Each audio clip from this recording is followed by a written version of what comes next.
Dear students, आज grammar में synthesis of sentences में हम लोग जो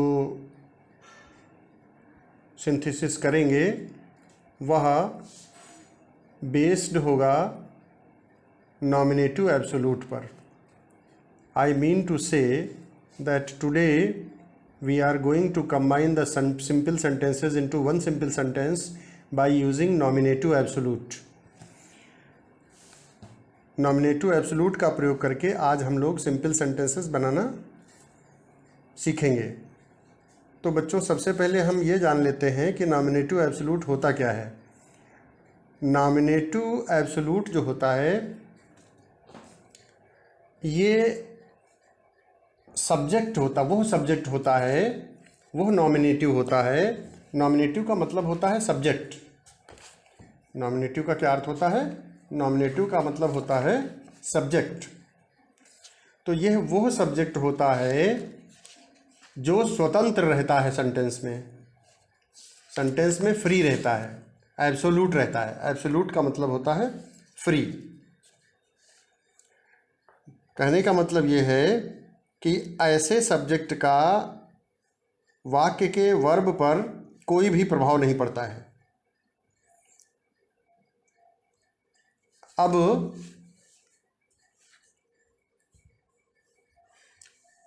ध्यान ये देना है कि नॉमिनेटिव एब्सोल्यूट का प्रयोग हम तब करते हैं सिंथेसिस में, सिंपल सेंटेंसेस बनाने में, जब रीज़न और रिजल्ट वाले सेंटेंसेस को कंबाइन करना होता है, जोड़ना होता है।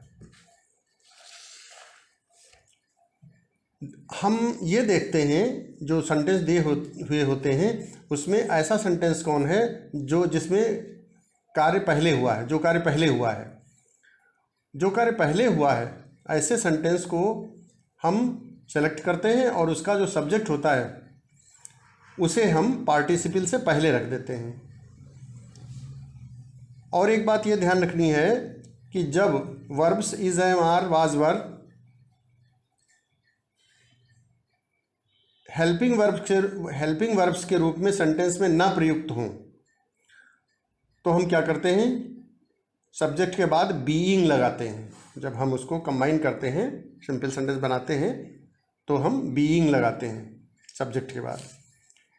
एक्टिव वॉइस के सेंटेंस में हम लोग हैविंग का प्रयोग करते हैं सब्जेक्ट के बाद, और पैसिव वॉइस के सेंटेंस में हम लोग प्रयोग करते हैं हैविंग बीन का। हैविंग बीन के बाद फिर थर्ड फॉर्म लगाते हैं। तो बच्चों, ये एक्सरसाइज 3 अपने जो बुक में अपनी जो दी हुई है पेज 33 पर, आइए उसका हम लोग अभ्यास करते हैं। तो फर्स्ट सेंटेंस देखिए, the weather was stormy, the plane got late. Weather जो था, माने मौसम जो था वो तूफ़ानी था। स्टॉर्मी मतलब तूफ़ानी। The plane got late, plane late हो गया, जहाज़ लेट हो गया। तो अब देखो, इसमें जो है मौसम तूफ़ानी होने के कारण प्लेन लेट हो गया। तो जो रीज़न है उसको हम क्या करेंगे? उसको हम नॉमिनेटिव एब्सोल्यूट में बदल देंगे। तो क्या करेंगे? इसमें देखिए, इसमें जो वाज वर्ब आया है वो हेल्पिंग वर्ब नहीं है, इसलिए हम बीइंग में इसको बदल देंगे। तो the weather being stormy, comma, अब ये नॉमिनेटिव एब्सोल्यूट फ्रेज बन गया। अब ये सेंटेंस नहीं रह गया क्योंकि हम सिंपल सेंटेंस बनाने जा रहे हैं, और सिंपल सेंटेंस में बच्चों मैं तुम्हें बहुत बार बता चुका हूँ कि उसमें एक ही सब्जेक्ट और प्रेडिकेट होना चाहिए, उसमें एक ही प्रेडिकेट होना चाहिए। तो द वेदर बीइंग स्टॉर्मी ये सेंटेंस न होकर के फ्रेज हो गया, और आगे का सेंटेंस जो का तो रहेगा। तो the weather being stormy, the plane got late. मौसम तूफ़ानी होने के कारण प्लेन लेट हो गया। ये सेंटेंस अपना सिंपल बन गया। दूसरा सेंटेंस देखिए, the teacher entered the class, the students stood up. इसमें is, am, are, was, verb में से कोई वर्ब मेन वर्ब के रूप में प्रयुक्त नहीं है, तो हम क्या करेंगे? हैविंग लगाकर तब थर्ड फॉर्म रखेंगे।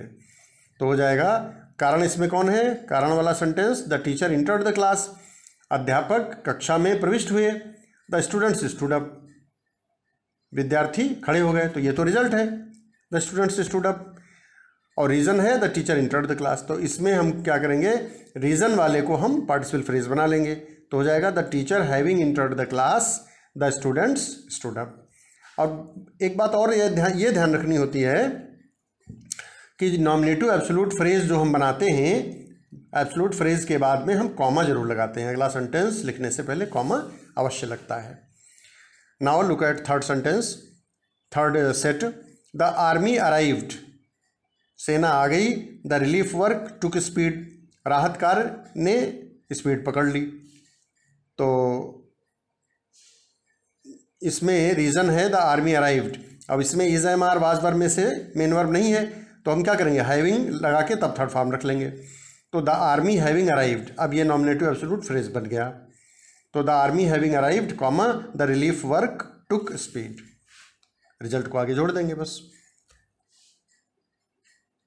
Now look at sentence number 4, set number 4। The sun rose, सूरज निकला। द फॉग डिसअपियर्ड, कोहरा छट गया, गायब हो गया। तो अब रीज़न है द सन रोज, सूरज निकला, इसी के ये कारण है, और रिजल्ट है, परिणाम क्या हुआ उसका, कि कोहरा जो है वो दूर हो गया, गायब हो गया। तो रीज़न वाले को हम नॉमिनेटिव एब्सोल्यूट फ्रेज बनाएंगे। अब ये रीज़न वाले में ये देख लें कि is am are was verb में से कोई वर्ब मेन वर्ब के रूप में तो नहीं आई है, तो इसमें नहीं है, तो हम क्या करेंगे, हैविंग और थर्ड फॉर्म लगाएंगे। तो the sun having risen, the sun having risen, सूरज निकल आने के कारण, कॉमा द फॉग डिसअपियर्ड, कोहरा छट गया या दूर हो गया। तो इस तरीके से बच्चों आगे के सेंटेंसेस 5, 6, 7 इसी तरीके से बनाए गए हैं। आप सभी भैया इन सेंटेंसेस को अपने रजिस्टर में ठीक प्रकार से नोट कर लें, और ये जो इसके संबंध में रूल्स हैं वो भी आप लिख लीजिएगा। जो मेन बातें आपको मैंने दी हैं वो भी आप नोट कर लीजिएगा।